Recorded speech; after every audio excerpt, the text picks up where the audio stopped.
Who are the contenders and pretenders in the 2025 Kentucky Derby? Today, I'm hoping to answer that question for all of you. I'm going to go horse by horse and give you some key statistics on this year's Derby and also on past Kentucky Derbies.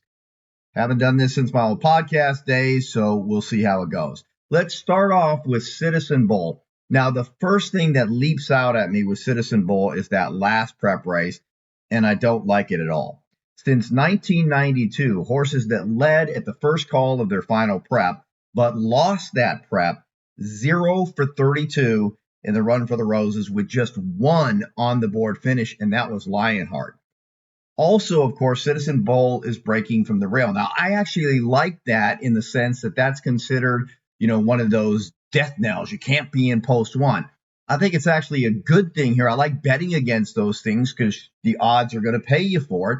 And I think ultimately you'd rather have a front runner in the first post position than a horse that can't establish position or that needs to be, let's say, mid-pack or so. They can get shuffled back very easily. Obviously, the same thing could happen to Citizen Bull if he doesn't break well, but that's true in any race with a confirmed front runner on the rail.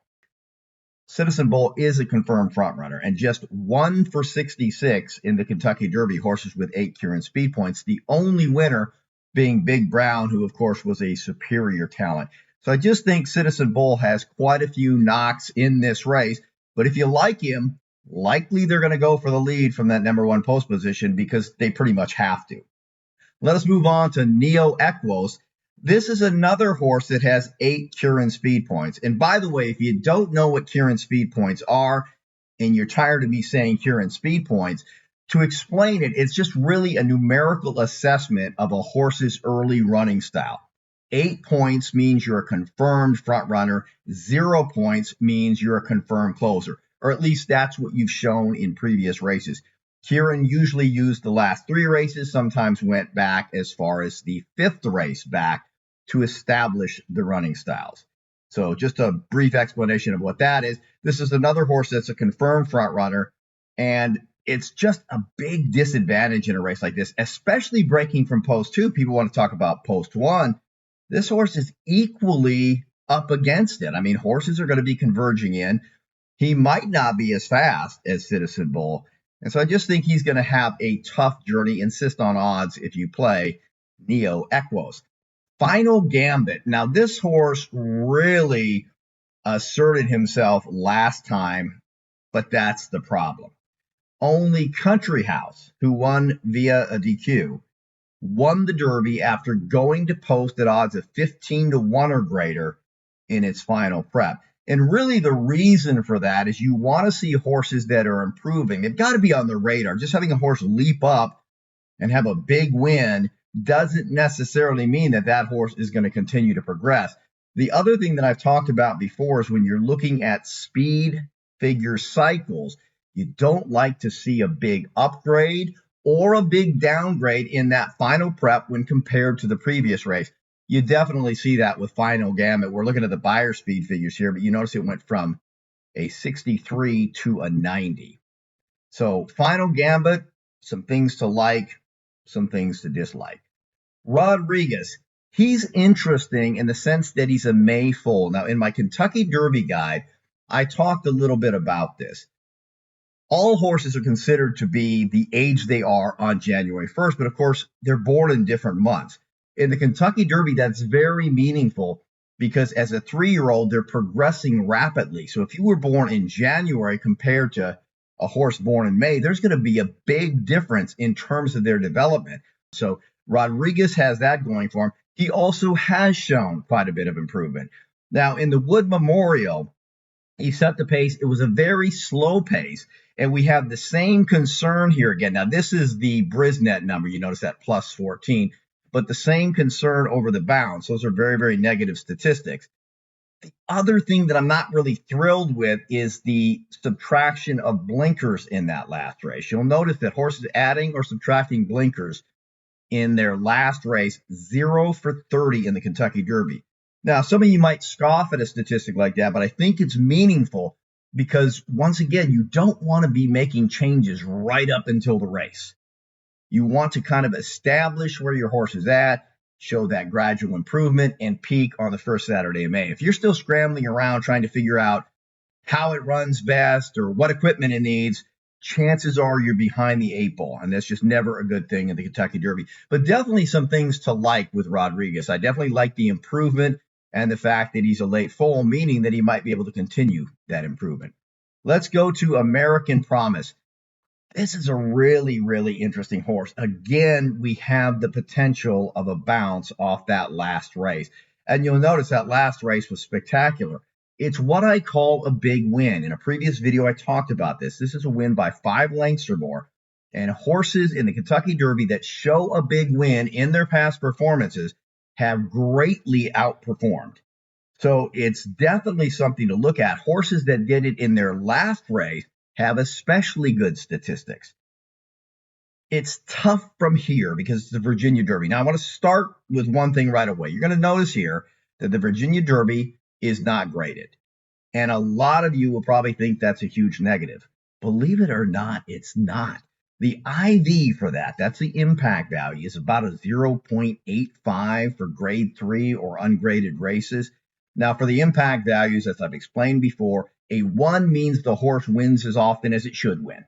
If it's greater than 1, the horse wins more often than it should win. And if it's less than 1, that is a negative factor.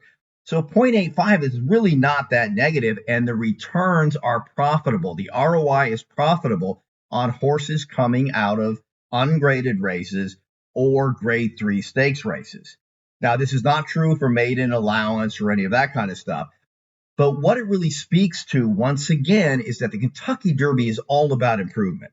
So when people go into this race and they handicap looking for the best horse, which, to be honest, is never really a great idea. You can look at the tote board and figure out who the best horse is. They're often left holding a bunch of losing tickets because that's not the horse that wins the Kentucky Derby. So I like the fact that American Promise had such a big win last time. I kind of like Dwayne Lucas, even though his stats at Churchill Downs have been terrible recently. And obviously he's getting up there in age, and maybe it's not the Dwayne Lucas in the past, but he's clearly been on this stage before. He knows what it's about. And I think American Promise has some things to like.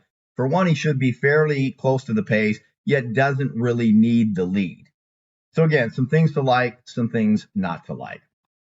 Admire Daytona. This is probably the biggest mystery horse, in that I just don't know how good this horse is. One of the things that helps ease my mind in terms of not knowing how good it is I'm pretty sure he's not as good as Luxor Cafe, who beat him a couple races back. This horse also last raced in Dubai. You know, Twin Spires, Churchill Downs has done everything it can to make those Dubai races meaningful and really to bring an international flavor to the Kentucky Derby. And I think they've done a reasonable job.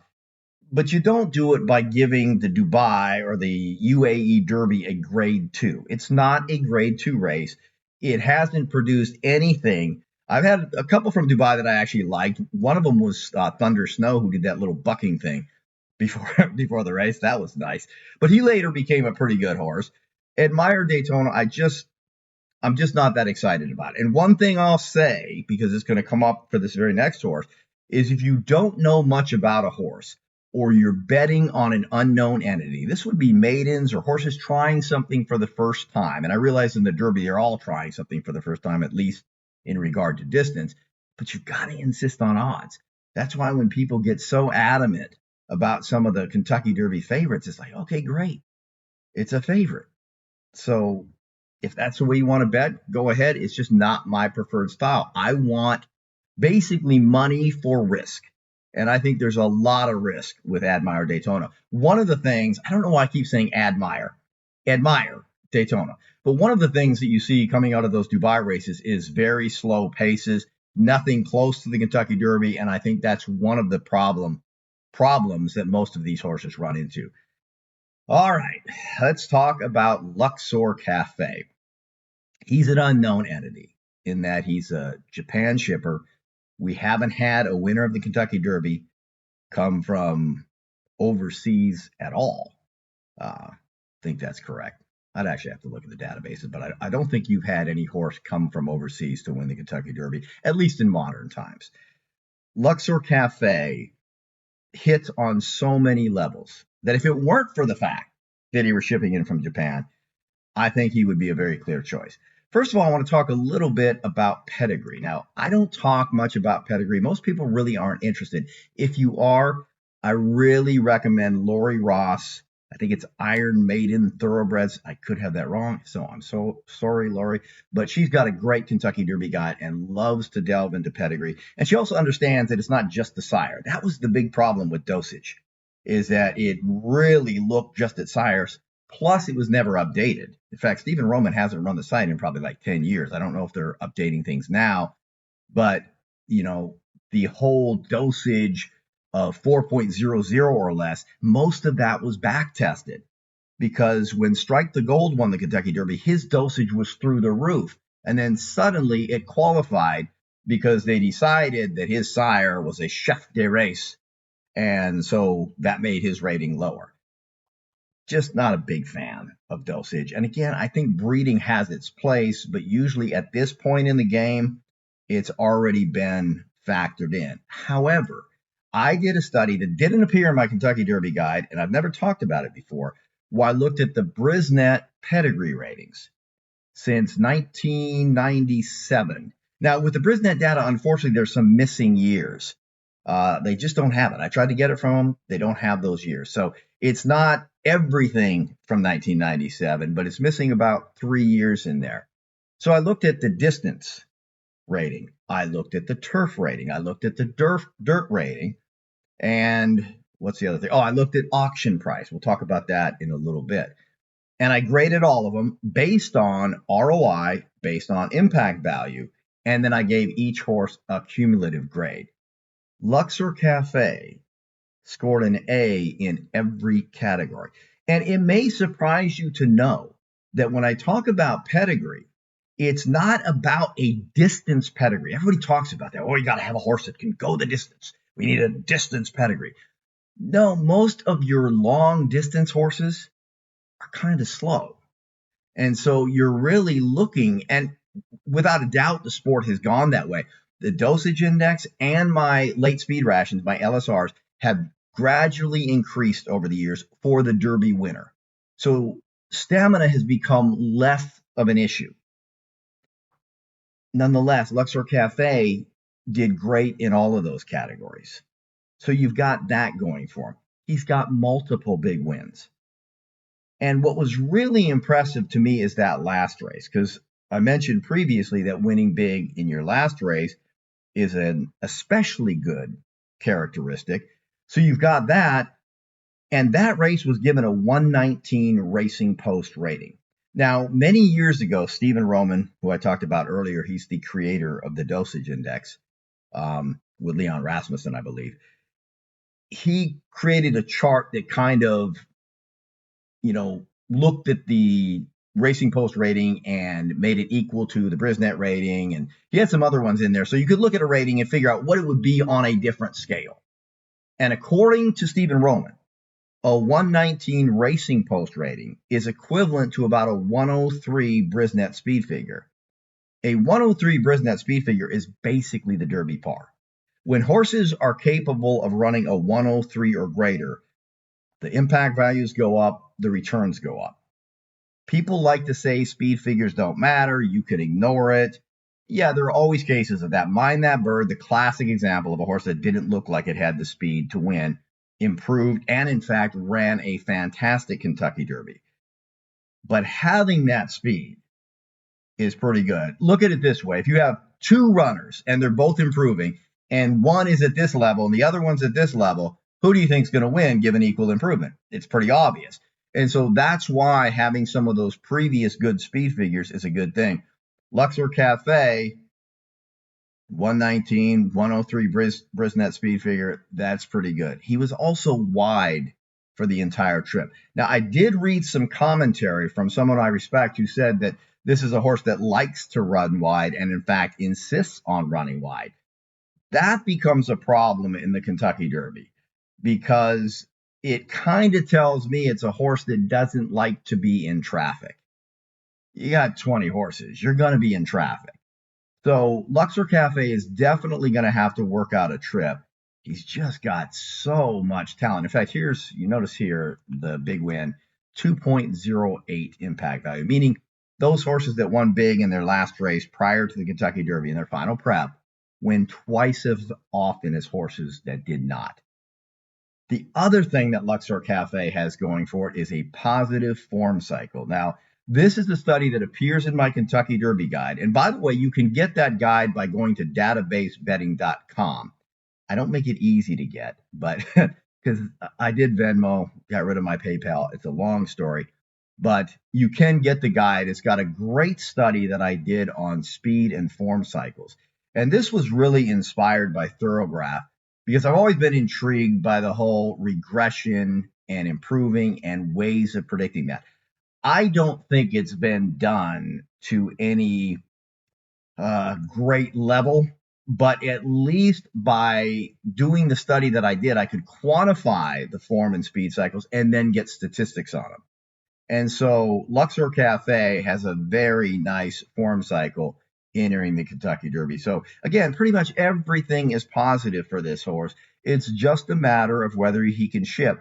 I talked in a previous video about the workout. Now, having a poor workout is not showing here, but his workout was just ho-hum before the Kentucky Derby, but that's typical for the Japanese horses. So really, I think a must-use this year. As someone noted in the comments, and I thought this was a good comment about people overhyping these horses, you do have to watch for that because once again, you've got to get a decent price. If this horse goes off at, say 4-1, suddenly it's not very attractive anymore. 15-1 would be phenomenal. I don't think that's going to happen, but do keep that in mind. Here's another horse. Speaking of low odds, Journalism is the Kentucky Derby favorite, and for very good reason. This is a horse, if you look at the speed figures here, you're going to see the highest speed figures in the field. He did race in a field of 5 last time. That's a very negative factor, as I brought out before. Once again, because horses don't get used to the jostling and some of the adversity they're going to face. That said, Journalism did face some adversity in the Santa Anita Derby. And boy, when he leveled out in the stretch, he looked phenomenal.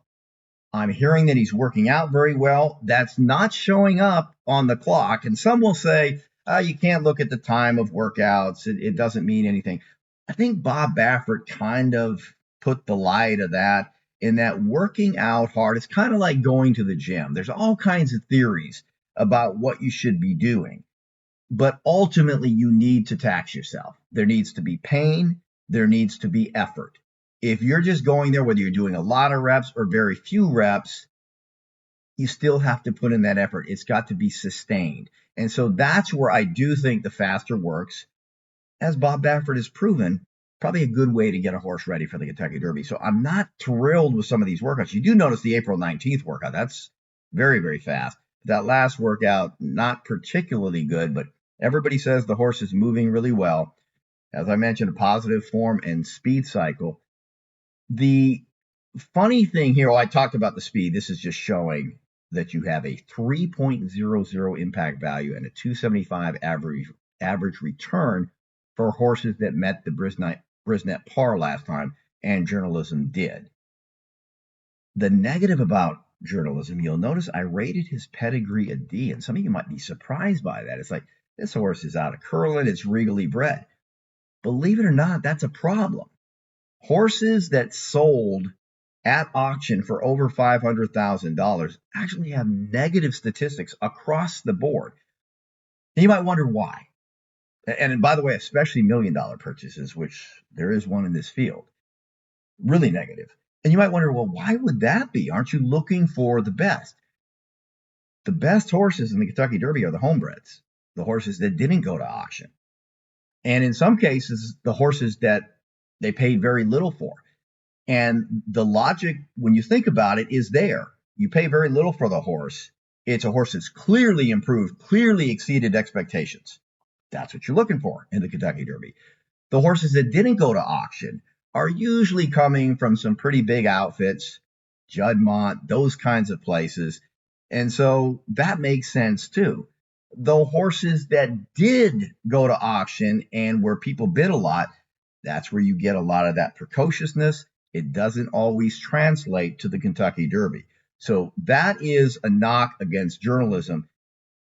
But the only knock there really is with this horse is that he hasn't faced much. All of his races, with the exception, I believe, of his debut, it doesn't show it here. Maybe it does. Yeah, right over here. No, with the exception of this race here, that was a 10-horse field. All the others were 5-horse fields. So that's the biggest thing is, will this horse be able to establish a position and be comfortable? Looks like he will be able to. The problem here, because I know there's a lot of people thinking right now, oh, come on, Derek, this is the best horse by a mile. Why are you even talking about this? He's 3-1. And like I said, if you want to take 3-1 in the Kentucky Derby, be my guest. I don't think that that's a long-term viable strategy. I think a lot of new people got sucked into it because when they started the point system there for a while, I think you had 8 straight winning favorites in a row. But that is not the norm for the Kentucky Derby, nor is it the norm for horse racing. So just something to keep in mind. Burnham Square. This guy is a solid contender. He's an April foal, so I like that. B plus pedigree. And again, that's looking at a bunch of different categories. And in fact, there it is on the April foals. I forgot what I wrote here in my notes, but 1.26 IV for April fools. It's not April Fools, April Fowls. No. April Fools and a $2.50 average return. The style is a bit of a problem in that he is kind of a confirmed closer, but you'll notice here, first of all, the big win. That's impressive. By the way, I had a guy on my previous video who was asking me whether it mattered. Well, he was saying that it did, that winning at Churchill Downs, having a big win at Churchill Downs was the most important. Believe it or not, it's not. The track that produces the best statistics for a big win, Santa Anita. Then Churchill Downs, and Oaklawn Park is right there too. There's not as many from Oaklawn Park, but it's still very, very positive. Gulfstream Park did not produce positive statistics. Keeneland did not produce positive statistics. And my take on that is that those tracks are traditionally speed favoring tracks. And you'll notice when you look at the race here, this is considered the first call. This is the start. This is the actual first call. So this would be the 4 furlong call. And you notice this horse wired the field at Gulfstream Park. So maybe not as impressive as some of the other big wins. Just something to keep in mind. Outside of that, I think this horse looks pretty solid. Grande. All right, here's where I make people mad, if I haven't already. Todd Pletcher, very few starts. What have I said about this in pretty much every video I've done? This is not Todd Pletcher's forte. And I know people get mad. I'm just looking at the stats. In the money just once in 16 tries in the Kentucky Derby with a runner with less than 5 lifetime starts. Again, keep in mind there might be some missing years in there. It might be worse than that. This is just not what he does well. Then you have the fact that you have the big Brisnet improvement. So you're set up for a bounce. Not my cup of tea. If you want to play this one, be my guest. I would insist on odds. Flying Mohawk. Very interesting horse here. First of all, you have a big win at Churchill Downs. Now, you'll notice here that it was on turf. Believe it or not, that doesn't really seem to matter much. And Churchill Downs, actually, that's part of that whole pedigree thing I was talking about. Churchill Downs actually does favor a little bit of grass breeding in the pedigree. So I don't mind that this was over the turf. That was a very, very impressive race. What I struggle with this horse, the coming off the all-weather. That's another good sign. Horses actually do better in terms of dollar net coming off the all-weather than they do coming off of dirt. The problem here is that the form cycle is not ideal. And then this horse doesn't look very fast. But he's got all the other intangibles. Gained 2+ positions on the far turn and last. I talk about this in my Kentucky Derby guide and how important that can be. And by the way, that is generally right there is what you're looking for. So you see that gain of 2 positions. Usually I like that second call. I like him to be up a little bit closer. The example I use in my guide is Count Turf. He made an amazing move. I think it was in his second race back where he went like from 10th to 4th and was right in contention. Those big moves, Animal Kingdom showed this. Those big moves can be very, very meaningful. So I do like the fact that Flying Mohawk moved on the turn. I basically liked that last race. The blinkers off. Let's talk about this. I said that you don't want to see changes right before the Derby. Blinkers off would probably be an exception in that you're going back to what you were doing before. And there is precedent for this. Sea Hero took the blinkers off in the Kentucky Derby and won. So I don't think it's as negative here. Plus, I don't know how much it really matters because this horse is going to be further back, although he does have some tactical speed. Let us look at East Avenue. I heard a lot of people touting East Avenue. East Avenue, first of all, you'll notice, has the two big wins. You'll notice one of them at Keeneland. What did he do? He went wire to wire. We just talked about that. That's ultimately the problem with this horse, is that he is very one-dimensional. Once again, we have leading at the first call in your final prep and losing that race, albeit very narrowly. You have a plus 17 Brisnet speed figure improvement between the next to last race and the last race. And you see it here in the buyer speed figures too. So that kind of sets him up for a bounce. Top that off with the fact that I was talking about my form and speed cycles. I can't draw a circle there. This is like signing your autograph with your finger, and it always looks like, a kid in kindergarten. But the poor form and speed cycles, it's just there's nothing here. It's all negative. The one positive that I could find that I think players can kind of cling to is that last race in the Bluegrass had the race best minus 11 ESR. Now, why is that meaningful? Well, my ESRs are early speed rations. They measure early energy disbursement. The lower the figure, the better, or the more demanding the energy requirements. The Kentucky Derby pace is typically a minus 10. We've had those super fast years where it's been like minus 15, minus 16. That's when you're almost guaranteed to have a closer. But in that minus 10 range, you got to be used to a pace like that. The fact that East Avenue just ran it is a very good sign and could indicate that he could get the lead in here. Again, I think it's going to be tough because Citizen Bowl will definitely be pushing from the rail. But let's say he does get caught off. East Avenue could get out there on the lead. The problem, of course, is he didn't hold it last time. What's to say he does it this time? You got this. This is just such a terrible statistic. Mind you, I did have a friend of mine say, and he's completely right about this, is it any worse if next year it's 1 for 33? Or is it any better? No, it's still terrible. So, it's kind of like a big win thing. When I first talked about that Derby, there was no horse that had a big win, or the winner did not have a big win. The very next year, Mystic Dan had multiple big wins and won the Kentucky Derby. Publisher, I'm hearing a lot of talk about this horse. The first thing to note is that this horse is a maiden.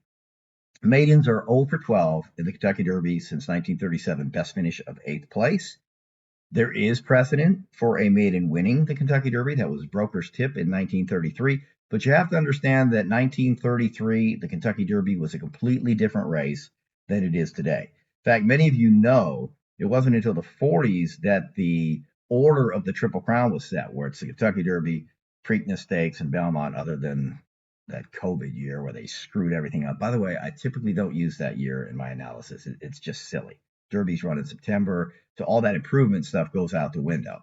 So that's a tough thing for a publisher to overcome. It's just, again, you want to be close to the ability level of the other horses and take that progression forward. With this horse, I'm not sure you can say that. Worse yet, take a look at this. Last two races trailing by 16 lengths at the first call. Horses that trailed by 10 lengths or more at the first call in their final prep, there has been one winner of the Kentucky Derby. That was Grindstone by a nose, and that was one of those. That might have been the fastest relative pace in Derby history that year. Incredibly fast. So unless you're anticipating one of those breakneck paces, and some of you might be. I'm not going to talk that much about the pace because I've been wrong. Every time I've talked about it, there's no point.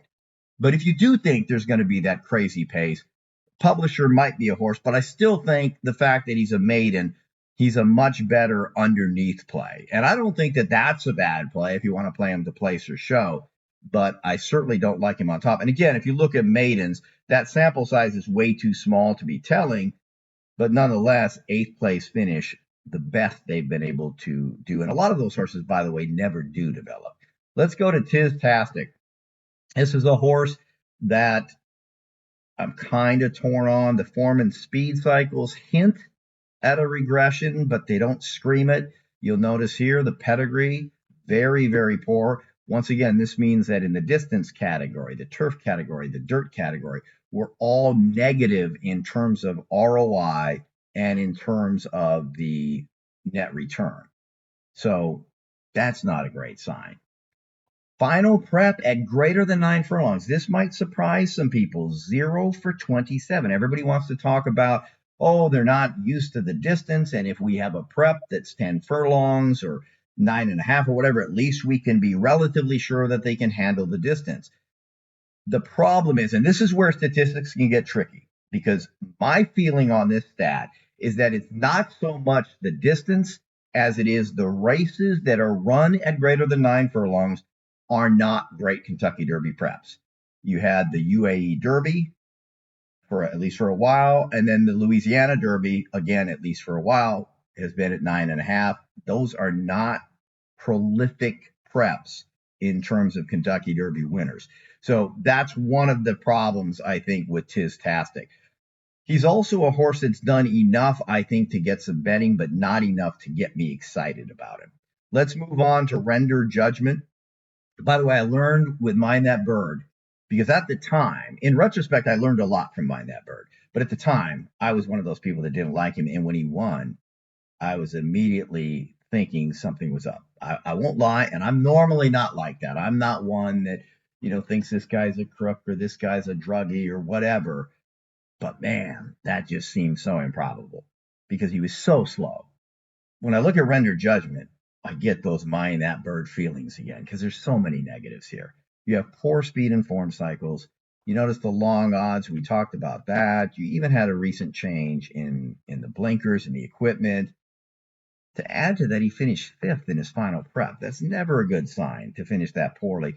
And if you do finish poorly, you want to show something. Show a good ESR. Show a good LSR. By the way, if I haven't explained, the LSR is my late speed rations. They are a measurement of late energy disbursement, and they're the higher the better.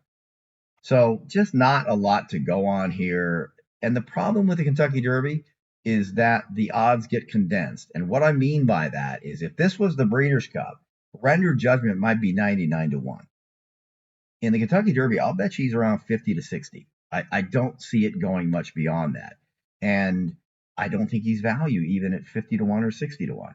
But if you do, by all means, bet him. D pedigree as well. Let's go to Coal Battle. This horse caused me some consternation. He's an April foal, so I like that in that he should be improving. He was in great form and then kind of threw in a clunker in the Arkansas Derby, but it wasn't a total clunker. You'll notice he went from 3rd out by 9 to 2nd out by a length and a half and then faded down the stretch. That was a very fast pace. And you'll notice that the horses that got there, Sandman and Publisher, were both big closers. So he performed the best of the horses that were anywhere near the pace. That being said, he wasn't that close to the pace. And the minus 20 LSR last time, that statistic won for 131 since 1992, an impact value of 0.18 when the last LSR in the final prep is less than minus 15, which is a very poor LSR. You'll never guess who the exception was. It was Mind That Bird. The difference was, and this is what I learned, Mind That Bird had had a race best ESR. His last race ESR was the best in the field. So he put in a lot of energy early and then faded late. Like I said, this horse, not so much. I want to say that this was a minus 7 ESR, which is, okay, but it's nothing great. Nonetheless, I do like the fact that he made a bid. I like the fact that that might represent some improvement, like maybe he can come off the pace, or he at least got a taste of it, and now he'll take that next step. Being born so late in the year keeps that window open. So some things to like, some things not to like about Cole Battle. Certainly like the 30-1 morning line odds. Talking about Sandman, I mentioned the $1 million horses in the Kentucky Derby. This is the guy, 1.2 million. This guy sold at auction, 1 for 41 in the Kentucky Derby. And as you can imagine, the return on that is going to be terrible because those horses are generally going to be very highly regarded. I said at the outset, in the Kentucky Derby, a lot of times looking at the opposite of what people think, provided it's not insane. Like, you don't look for a slow horse in the Kentucky Derby just because fast horses don't win all the time. But you don't get oversold on fast horses. You don't want to get oversold on these expensive yearlings. So this guy, that's a negative. You notice the pedigree, partly due to that auction price, because that was one of the contributing factors in there. Not good.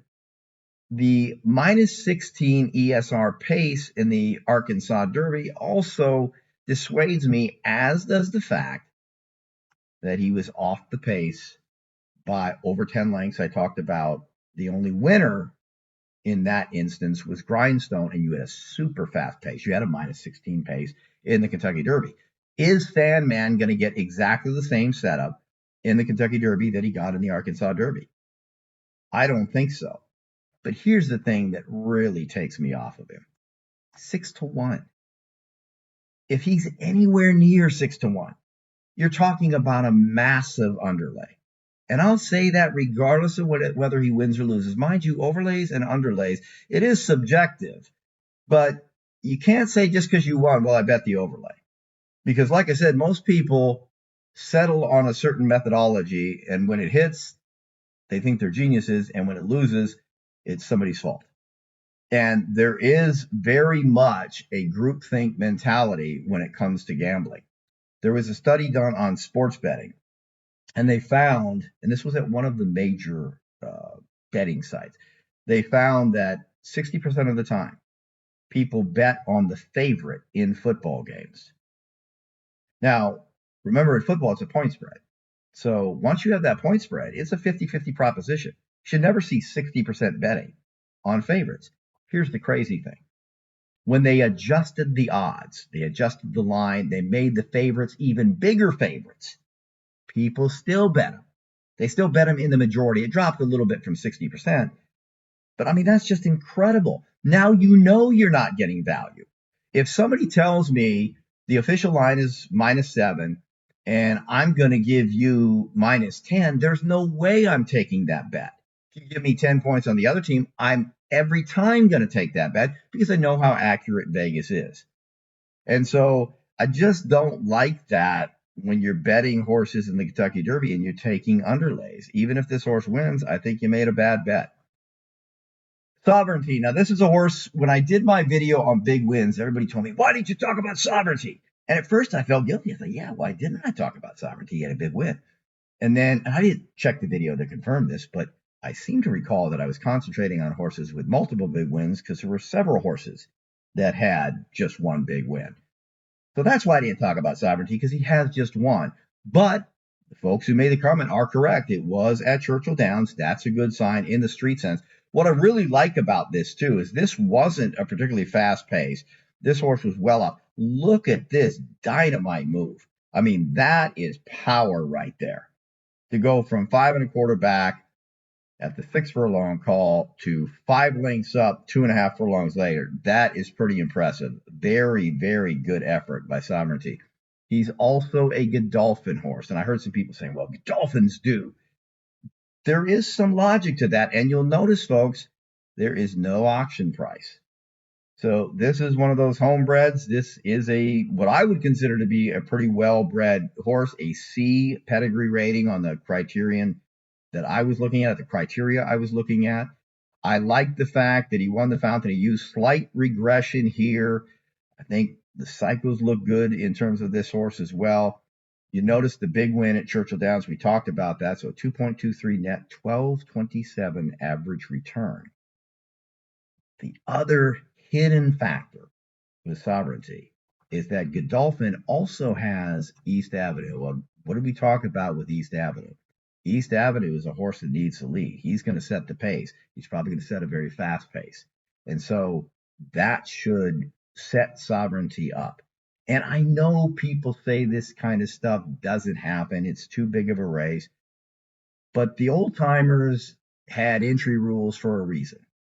And, it seems as time passes, everybody seems to think they know better. So now we don't have entry, because this would clearly be an entry for just that reason, the collusion. And I'm not saying it's going to happen. But if I'm Godolphin and I'm handling these horses and I know East Avenue has to go to the lead, that's his best strategy anyway. Send him, send him, send him. If the pace is fast, so be it. It's going to help this horse. And the other thing I like about this horse, as compared to Sandman and Publisher, is that he's not a confirmed closer. He's been reasonably close. So this horse can at the very least get first jump. The problem here, again, the 5-1 odds. But we'll see what happens on Derby Day. He's one of those that could be bet heavier. He could be the wise guy horse, or he could be kind of ignored. Chunk of Gold. I had a guy comment on one of my videos that he liked Chunk of Gold, and I get it. This is a late foal. He's a May foal. And that's a very high impact value speed cycle, or he has a very high impact value speed cycle, which is notable. And the reason I grouped those together is because he does figure to improve just based on his birthday, birth month. And then you've got a speed cycle that suggests he's going to move forward. For people who are fans of the sheets and Thoroughgraph and look at things like tops and all this kind of stuff, here's the thing that they love to see. You got the pairing of speed figures. This often indicates a jump forward. Another thing, B plus pedigree. You notice this guy was a $2,500 yearling purchase. So it goes back to what I talked about, a horse that wasn't expected to be much that has really developed. Last workout of 100%. And the 100% is obviously the top workout that you can get in the Kentucky Derby, going back to 1997, again with a few missing years. Workouts that were 100%, 1.75 IB, meaning they went almost twice as often as horses who did not post a 100% workout, and a $9.31 return. The interesting thing is, check this out, 2.47 impact value when not at Churchill Downs. Or in fact, I take that back. The 931 return is for workouts not at Churchill Downs. The impact value for Churchill Downs workouts is still high, but the return is lower, which again makes sense because everybody says you got to have a workout over Churchill Downs. That goes back to Ed Fountaine. He would talk about you got to have a good workout, Churchill Downs. Very, very important. It's not. That's not what the statistics say. So the fact that Chunk of Gold ran at Turfway Park and ran on the all-weather is really, really interesting to me. This is another one of those horses that I think is a must-use. Chunk of Gold. So to the person who made that comment on my video, I do agree with you. Owen Almighty. This is one of those horses I just don't like that much. If he wins, you guys can all laugh at me, but poor form and speed cycles. He's likely to regress. Notice this, when he wired the Tampa Bay Derby, that is this race right here, he did so with a 0 ESR, meaning a 0 ESR is like a turf pace, and it's not a fast turf pace. So that's just not impressive. He didn't even draw away. So this is not a race that I really like. He's never going to get this trip. He's going to have to come off the pace. He did okay in the Iroquois, but just not a lot to recommend here. One that I would be excited about if he gets in is Baeza. The upgrade in speed figures was not severe, but it was still an upgrade. In fact, he's improved in every start. Once again, you have a horse that was born in May. So a lot of upside to this horse. Very tactical. And I don't mind this loss to journalism, even with the issues that journalism has. It brings to mind when Funny Side lost to Empire Maker. I believe it was Empire Maker. And everybody talked about the fact that Empire Maker was the better horse, and there's no way that Funny Side is going to move forward off of that race. But he did, and he upset the big favorite. And so I could see that with Baeza too. It just depends on where he draws in. Obviously, post position will matter, but I think he's in pretty good position to have impact in this Derby. So anyway, thank you all for watching. I think we're almost at an hour. So thanks for sticking with me. Hope you all have a great Derby day. Catch a lot of tickets, and I'll talk to you again later.